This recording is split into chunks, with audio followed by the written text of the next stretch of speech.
The Columbia River Gorge has been one of my favorite adventures so far. Thank you so much for suggesting this place.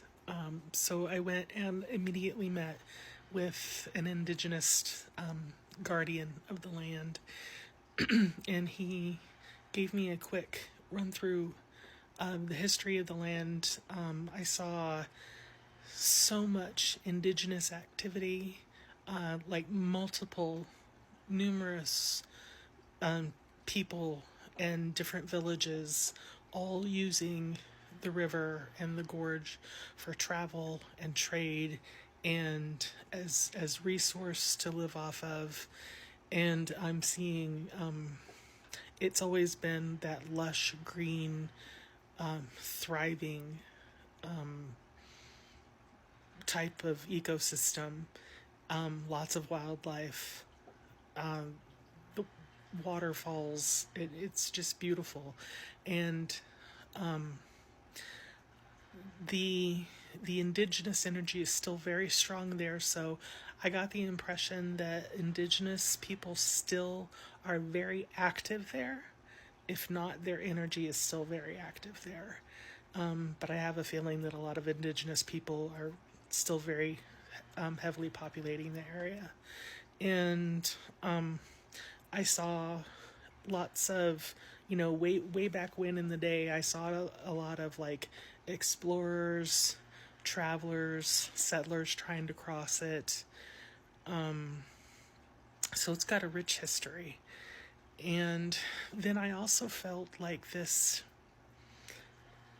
beautiful energy of the place. The place itself is very heavy with elemental energy, fey energy, very happy water spirits and land spirits and elementals.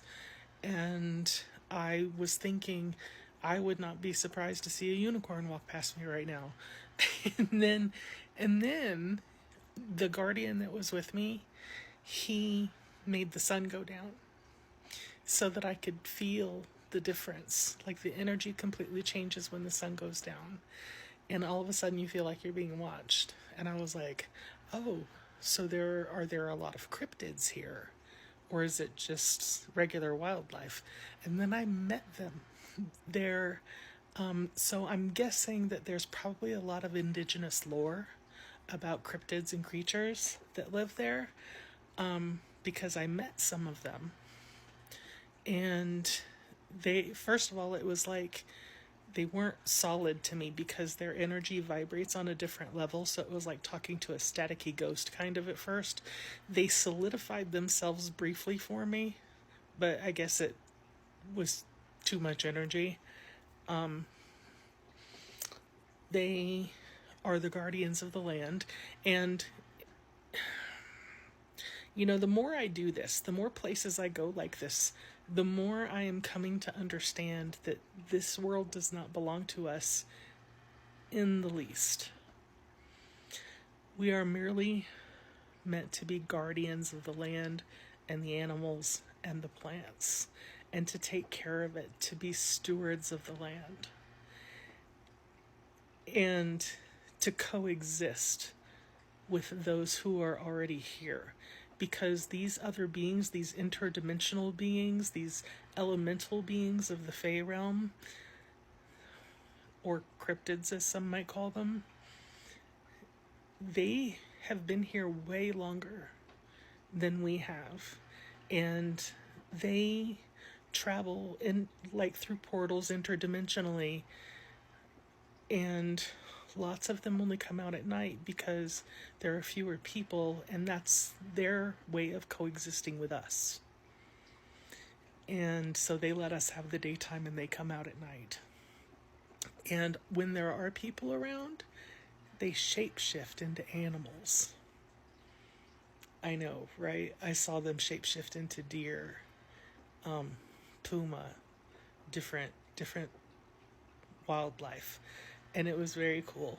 And whatever land conservation efforts are happening there, it needs to be used as a model for other landmarks and historical places like this, because whatever's happening there, it would serve well to be spread all over to other national parks and forests and stuff.